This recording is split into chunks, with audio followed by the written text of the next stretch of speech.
السلام علیکم ورحمۃ اللہ وبرکاتہ۔ یہ جو زندگی ہمیں اللہ تعالیٰ کی طرف سے ملی ہے، نہ ہم اس زندگی کے مالک ہیں اور نہ ہی ہم اس زندگی کے خالق ہیں، اس لیے اس زندگی پر ہمارا کوئی زور نہیں ہے۔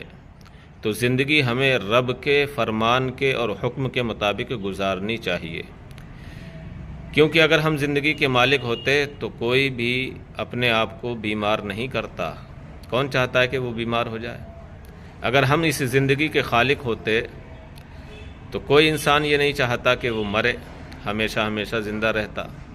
لیکن ہم نہ اس زندگی کے مالک ہیں نہ خالق ہیں، اس لیے ہمیں چاہیے کہ جو اس زندگی کا مالک اور خالق ہے اسی کے فرمان کے مطابق ہم اپنی زندگی کو گزاریں۔